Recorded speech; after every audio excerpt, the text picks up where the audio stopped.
Hello Radhe Radhe my YouTube family, welcome back to the channel Siddhima vlogs. कैसे हो आप सब? उम्मीद करती हूँ आप सब बढ़िया होंगे, मज़े में होंगे। मैं भी बिल्कुल ठीक हूँ। रात के 10 बजे से आज के व्लॉग की शुरुआत हो रही है। बुलबुल के चल रहे हैं फाइनल एग्ज़ाम्स। 10 मार्च को इसका लास्ट एग्ज़ाम है और फाइनल एग्ज़ाम चल रहे हैं।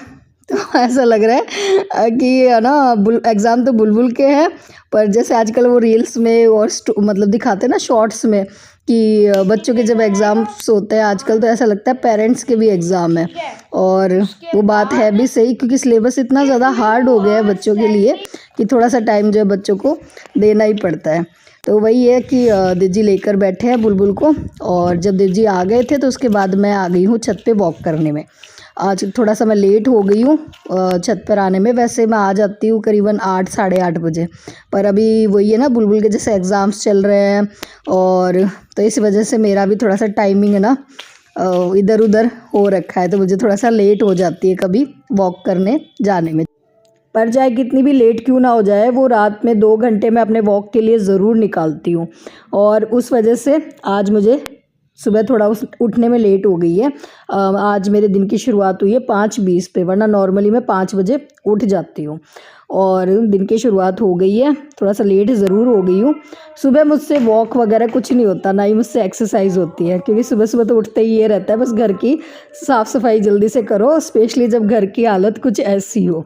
3-4 दिन से हमारे यहाँ पे मौसम बहुत ख़राब हो रखा है, बहुत तेज़ ठंडी हवाएं चल रही है, बहुत धूल मिट्टी उड़ रही है, तो बस घर की हालत बहुत ज़्यादा ख़राब है इन दिनों।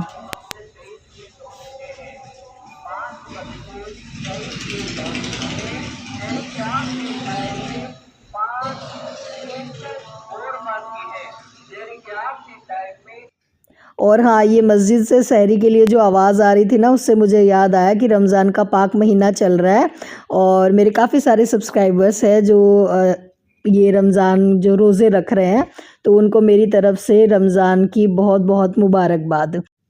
अच्छा जी, इधर जो है मैंने कहा ना कि मौसम वापस ठंडा हो गया है, तो दही को भी ठंड लग जाती है, तो मैंने दही को भी कंबल उड़ाया था। मतलब रात को जब मैंने दूध में जामन लगाया था ना, तो कंबल उड़ा दिया था ताकि दही जो है अच्छे से जम जाए। वैसे तो मैं आटे के कंटेनर में रख देती हूँ दूध को जमने के लिए, पर आटा जो है ना ख़त्म सा ही हो रखा था, थोड़ा सा ही था कंटेनर में, तो फिर मुझे लगा कि क्या पता जमेगा नहीं, तो इस वजह से मैंने कंबल उड़ा दिया था। तो बस दही को चेक किया कि जमा या नहीं, और उसके बाद मैं आ गई बाहर। और आप सभी लोगों को राधे राधे। हो गई है दिन की शुरुआत, तो और चलिए अब लग जाते हैं अपने काम में। तो बस जी, लग गए हैं हाथ मुंह धोकर अपने।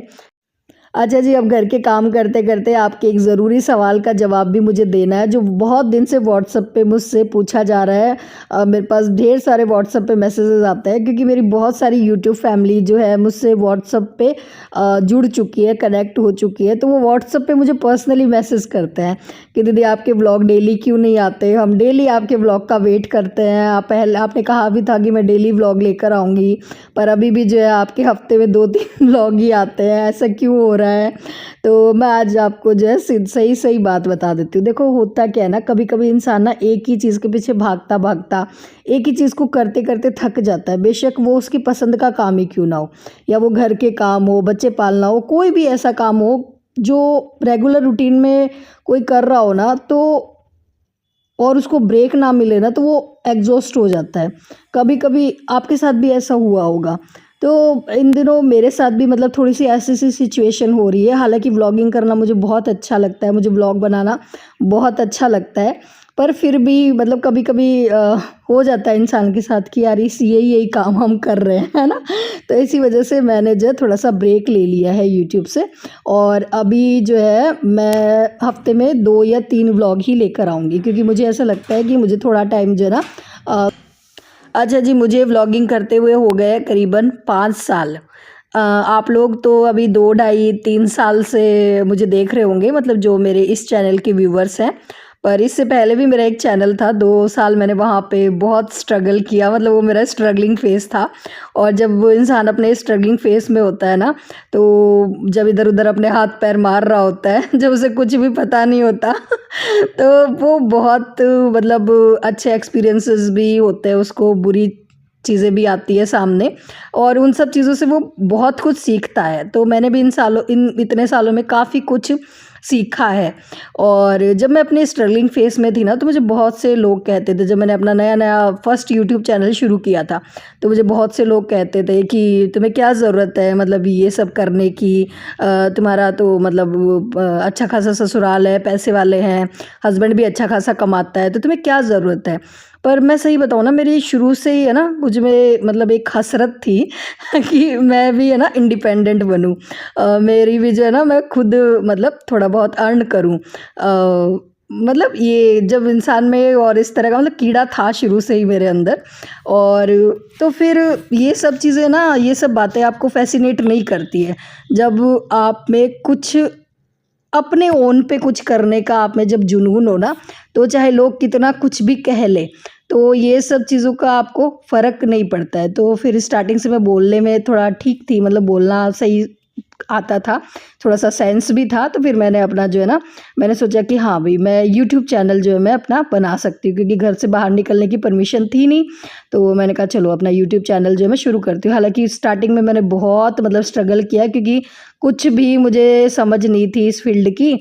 और मुझे ऐसा था कि चलो कोई नहीं, अगर महीने का मैं 2000 रुपये भी अगर मैं कमाऊँगी ना, तो वो भी मेरी कमाई होगी। और सही बताऊँ, जब मेरे फर्स्ट चैनल की जब मेरी पेमेंट आई थी ना, तो मैं इतनी ज़्यादा खुश हुई थी, मुझे ऐसे बात हुआ था, वाह वाह वाह वाह क्या बात है, मतलब ये समझिए अलग ही लेवल की खुशी थी।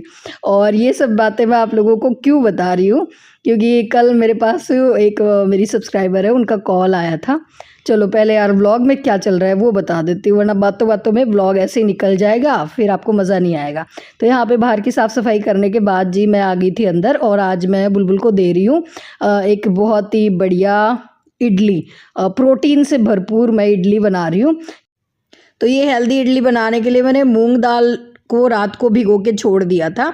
और वैसे अगर आपको मतलब जैसे दोपहर में लंच वगैरह में बनानी हो, तो 2 घंटे में भी भीग जाती है मूंग दाल। तो बिना छिलके वाली मैंने मूंग दाल भिगो दी थी 2 कटोरी। और सुबह मैंने है ना दही में 2-3 चम्मच सूजी को भिगो दिया था। तो ये जो मिक्स मैंने बनाकर तैयार किया है ना, तो वो मैंने बनाया है 2 कटोरी मूंग दाल और करीबन 2-3 चम्मच सूजी से। तो मूंग दाल को मैंने अच्छे से धोकर और मिक्सी में पीस लिया था, और वो जो है मूंग दाल का पेस्ट मैंने इसमें डाल दिया और सूजी मिक्स कर दी। उसके बाद जो भी सब्जियां आपके बच्चे खाना नहीं पसंद करते हैं और जो आपको उनको खिलानी हो, वो सारी इसमें आप भर भर के ऐड कर दो, क्योंकि इडली में बच्चे सारी सब्जियां खा लेते हैं, मेरी बेटी तो खा लेती है। ठीक है, तो मैंने इसमें गाजर घिस के डाल दी थी, प्याज डाल दिया था, हरा धनिया डाल दिया था, थोड़ी सी हरी मिर्ची डाली थी, अदरक डाल दी थी, और थोड़ा सा मैंने उस छोंक लगा दिया था, मतलब तेल में, और राई डाल के, अगर कड़ी पत्ता होता तो कड़ी पत्ता भी डाल देती मैं छोंक में। तो इस इडली में जो मिक्सचर मैंने बनाया था ना इडली का, उसी में मैंने छोंक लगा दिया था। छोंक लगाने से इडली आपकी बढ़िया टेस्टी बनेगी। तो राई का छोंका लगा के और मैंने उसको मिक्स कर लिया था। और क्योंकि कड़ी पत्ता मेरे पास था नहीं, तो कड़ी पत्ता मैंने नहीं डाला, और फिर वो छोंक लगाए हुए पेस्ट को मैंने इडली मेकर में इडली बनने के लिए रख दिया है। आई होप आप लोगों को समझ में आ गया होगा मैंने क्या बताया है। ठीक है, बाकी इडली बड़ी हमारी मस्त बनी है। और हाँ, मैंने थोड़ा सा बैटर अलग निकाल लिया था बुलबुल के लिए, और क्योंकि मेरे पास एक ही इनो का पैकेट था और अभी वैसे भी नाश्ता करने वाला कोई है नहीं, तो मैंने उतने ही मतलब बैटर में इनो डाला था जितना मुझे बुलबुल के लिए अभी बनाना था। बाकी जो पेस्ट है वो मैंने रख दिया है अलग से, वो मैं बाद में इडलियां बनाऊंगी जब मैं और देव जी नाश्ता करेंगे। तो बस बुलबुल को बढ़िया सा नाश्ता दे दिया है, और बुलबुल ये इडली खाती है केचप के साथ, तो उसको मैंने सॉस ही दे दिया है साथ में। और उसके बाद बना दी है बुलबुल की चोटी, और चोटी में भी आजकल इसके नखरे हो गए हैं। कभी तो कहती है 2 चोटी बनाओ, क्योंकि बाल काफ़ी लंबे हो गए ना, तो कभी कहती है 2 चोटी बनाओ, कभी कहती है इस तरह से चोटी बनाओ, कभी कहती है साइड में मांग निकाल के बनाओ। तो मुझे मेरा बचपन याद आ गया, मैं भी मम्मी को ऐसे ही तंग करती थी, क्योंकि मेरे बाल भी काफ़ी लंबे थे, और मैं मम्मी को ऐसे बड़ा तंग किया करती थी कि मेरी चोटी का ऐसे बनाओ ऐसे बनाओ। और हाँ, ये देखो इडलियाँ जो है ना, इनको ठंडी होने के बाद निकालना है, क्योंकि मूंग दाल की इडली है ना, तो थोड़ी सी चिपकती है, तो ठंडी होने के बाद अगर आप इनको निकालोगे तो आसानी से निकल जाएगी। और हाँ, एक एक काजू भी मैंने इस पर लगा दिया था, तो देखने में थोड़ी सी अच्छी लग रही थी। चलिए जी, इधर अब इडली तो मैंने बना दी है, बुलबुल को स्कूल भेज दिया है। और हाँ, अब जैसे मैंने पिछले व्लॉग में दिखाया था ना, मैं अब घर के कंबल जो है ना वॉश करके रख रही हूँ। इस साल मैं सारे जो भी कंबल हमने ओढ़े थे ना, सबको वॉश कर रही हूँ, क्योंकि देव जी को हो गया था चिकनगुनिया, और जब उनको चिकनगुनिया हुआ था ना, तो उन्होंने बहुत तरह के तेल से मालिश करवाई थी। मतलब अलग अलग तरह के जो भी तेल उनको बताए गए थे ना कि भाई ये तेल लगा लो, ये तेल लगा लो, तो बहुत भर भर के उन्होंने तेल लगा लगा के मालिश करवाई थी। और मतलब ये जो कंबल है इतने ज़्यादा चिकने हो गए उस तेल की वजह से, और इतना ज़्यादा मतलब गंदे भी हो रखे हैं। कुछ पिछली साल मैंने इनको धोया भी नहीं था, तो 1 साल छोड़ के 1 साल मैं इनको धो देती हूँ। धोने से मतलब एक तो साफ़ अच्छे से हो जाता है, और वही अगले साल यूज़ करें तो फिर मतलब अच्छा लगता है। और ये देखो कितना ज़्यादा मतलब इनमें धूल मिट्टी चिकनाई सारी कुछ है ना साफ़ हो जाती है, और कंबल बिल्कुल नए से निकल के आ जाते हैं। तो मैं आजकल डेली ऐसे ही कर रही हूँ, 2-2 कंबल मैं रोज़ धो के रख रही हूँ, और इसको मैं मशीन में ही धो रही हूँ। एक मतलब पूरा कंबल तो देखो एक साथ है ना अगर मशीन में डाल देंगे ना तो वो चलेगा ही नहीं, मतलब मशीन इतना लोड ले नहीं पाएगी। तो मैंने आधा हिस्सा मशीन में डाल दिया है कंबल का, आधा हिस्सा मैंने ड्रायर में अटका दिया है, ताकि आधा कंबल जब धुल जाएगा ना उसके बाद मैं आधा कंबल और मशीन में डाल दूंगी। मतलब इस तरह से मैं धोऊंगी ताकि कंबल जो है ना पूरा अच्छे से साफ़ हो जाए। और मैंने सर्फ का इस्तेमाल किया है कंबल धोने के लिए, बड़ा अच्छे से साफ़ हो जाता है क्योंकि बढ़िया वाला डिटर्जेंट है वो। तो बस मैंने कंबल डाल दिया धुलने के लिए। 2-2 कंबल मैं आजकल डेली सुबह धो रही हूँ। ज़्यादा तो है ही नहीं, वैसे तो 5-6 कंबल है। हम मतलब वो ये कभी बहुत ज़्यादा सर्दी हो जाती थी ना तो 2 कंबल भी ओढ़ लेते थे, इस वजह से 5-6 कंबल हो गए हैं, तो उन सबको मैं धो के ही रखने वाली हूँ। अच्छा जी, अभी जो टॉपिक मैंने छेड़ा था उस पे आ जाते हैं, उस पे बात कर लेते हैं। मेरी एक सब्सक्राइबर है, अभी 2-3 दिन पहले ही उनका कॉल आया था। उन्होंने कहा दीदी मुझे ना बेकिंग का बड़ा शौक है, मैं घर पे नए नए तरीके के केक बनाती रहती हूँ, मुझे बहुत अच्छा लगता है। और मैं बहुत दिनों से मतलब सोच रही थी कि मैं जो है ना इससे और एक छोटा सा अपना बिजनेस जो है शुरू कर लेती हूँ। मतलब केक के ऑर्डर्स लेना मैं शुरू कर लेती हूँ, और मतलब लोगों को केक मैं मतलब सेल करूँगी और ये मेरा बिजनेस हो जाएगा। और जब मैंने ये बात अपने घर पे अपनी मतलब सासू माँ को बताई तो उन्होंने जो है ना मेरे को बहुत मतलब इतना कुछ सुनाया कि मैं बहुत ज़्यादा डीमोटिवेट हो गई। उन्होंने कहा कि कौन ही खाएगा तेरे हाथ के बने हुए ये फालतू से केक, और कोई नहीं खाएगा, इतना मतलब बकवास तू बनाती है और ऐसा वैसा। तो मतलब इसी वजह से मैं आपको अपना स्ट्रगल टाइम मैं बता रही थी। देखो जब आपका स्ट्रगलिंग टाइम होता है ना तो बहुत कम लोग आपको ऐसे मिलेंगे जो आपको अप्रिशिएट करेंगे एटलीस्ट। हालांकि मेरा मानना ये है कि अगर आप किसी को अप्रिशिएट नहीं भी कर सकते ना तो प्लीज़ उसको मिसगाइड मत करो। पर लोग ऐसा नहीं होते, बहुत से लोग ऐसे होते हैं कि जो मतलब इतना आपको बुरा बुरा बोलते हैं कि वो चाहते ही नहीं है कि आप उस काम को शुरू करो, ठीक है। पर जब आपको कोई नया काम शुरू करना होता है ना तब आपको किसी की भी नहीं सुननी होती है। पता है सबसे मुश्किल काम क्या होता है? स्टार्ट करना ही सबसे मुश्किल काम होता है, ठीक है? उसके बाद तो सारी चीज़ें आसान हो जाती है। क्योंकि मैंने बहुत लोगों को देखा है कि जो काम करना चाहते थे पर उनको वो स्टार्ट ही नहीं मिली कभी। उन्होंने उस चीज़ को शुरू करने का ही नहीं सोचा। देखो मंज़िल क्या मिलेगी, क्या आपको मिलेगा वो सब चीज़ें बहुत दूर की बात है।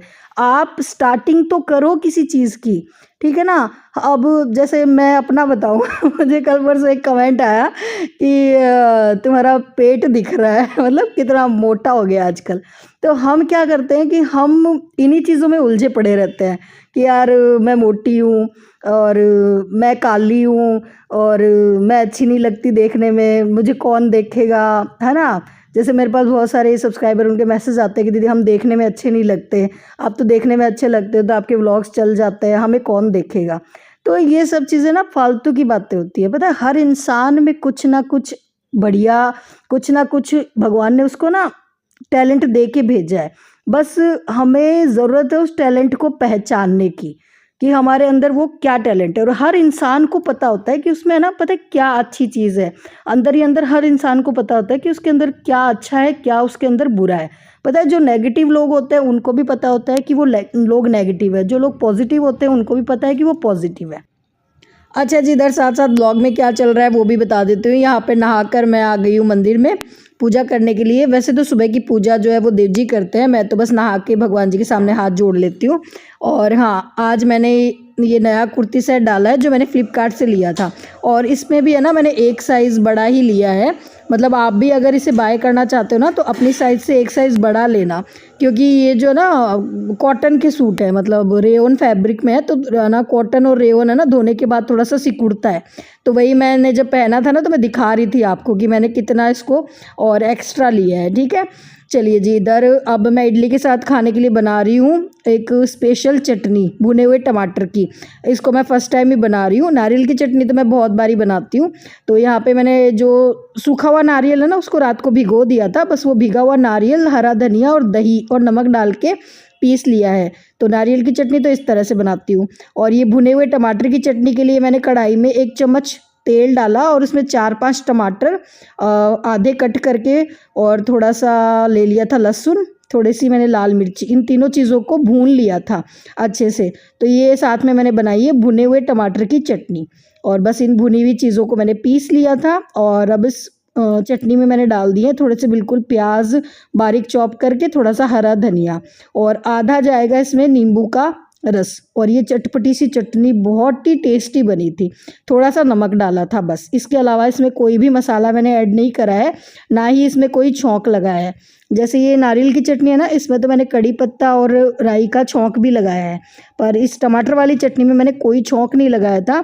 और ट्रस्ट में ये बहुत अच्छी बनी थी, मतलब बहुत ज़्यादा टेस्टी बनी थी। मैंने पहली बार ही बनाई थी, ट्राई करी थी, और देव जी को भी बहुत ज़्यादा पसंद आई। देव जी वैसे भी, मतलब देव जी जो है, मैं कुछ अगर नया ट्राई करती हूँ ना तो वो अप्रिशिएट ही करते हैं, वो कभी भी बुराई नहीं करते। मैं कुछ नया ट्राई करती हूँ तो तो ये होते हैं पॉजिटिव लोग जो आपकी हर चीज़ में आपको पॉजिटिव बोलते हैं। पर हाँ, कुछ लोग होते हैं नेगेटिव, कि चाहे आप कुछ भी कितना भी अच्छा कर लो, कितना भी अच्छा बना लो, वो आपको हमेशा नेगेटिव ही बोलेंगे। ठीक है, तो नेगेटिव लोगों के लिए एक और मैं आपको ट्रिक बताती हूँ कि जब भी आप कोई नया काम शुरू करने वाले हो और अगर आपको कोई नेगेटिव लोग है जो अगर आपको बुरा बुरा बोले ना, तो आपको क्या करना है, भले ही आपका दिल बहुत ज़्यादा छोटा हो, पर उन लोगों के सामने आपको ऐसे शो करना है कि आपका दिल बहुत बड़ा है, आपको कोई फ़र्क नहीं पड़ रहा है उनकी किसी भी नेगेटिव बात से। ठीक है, चाहे आपको फ़र्क पड़ रहा हो, पर उन लोगों के सामने आपको ऐसे ही शो करना है कि आपको कोई फ़र्क नहीं पड़ रहा है। ठीक है, और जिस दिन आपने ऐसा करना शुरू कर दिया ना, नेगेटिव लोग आपको बुरा भला बोलना बंद कर देंगे। ठीक है, वो अपना रास्ता चेंज कर लेंगे। जब तक आप उनकी बातों को असर दिखाओगे अपने ऊपर, तभी तक वो आपको बुरा बोलते हैं। ठीक है ना, नेगेटिव लोगों को स्ट्रेंथ मिलती है जब आप परेशान होते हो, तो आपको परेशान नहीं होना है उनकी बातों से। अगर आपने कुछ सोचा है तो उसको ज़रूर पूरा करो। अच्छा जी, अभी टाइम हुआ है सुबह के करीबन 10 बज रहे हैं। रात को 10 बजे व्लॉग शुरू किया था और अभी टाइम सुबह के 10 बज रहे हैं। तो रात 10 बजे से सुबह 10 बजे तक का ये व्लॉग है। और हाँ, ये व्लॉग तो शूट हुआ था 1-2 दिन पहले, पर जिस दिन ये व्लॉग आप लोगों तक पहुंच रहा है उस दिन है वुमेंस डे। तो आप सभी को मेरी तरफ से हैप्पी वुमेंस डे। जो भी मेरी प्यारी प्यारी यूट्यूब फैमिली की लेडीज़ है उन सबको हैप्पी वुमेंस डे। सब लोग खुश रहें, जो भी आपके सपने हैं उन्हें पूरा करो। चलिए, इसी के साथ करते हैं इस वीडियो को यहीं पे एंड। फिर मिलूंगी एक नए व्लॉग में, तब तक के लिए tata bye bye, Radhe Radhe.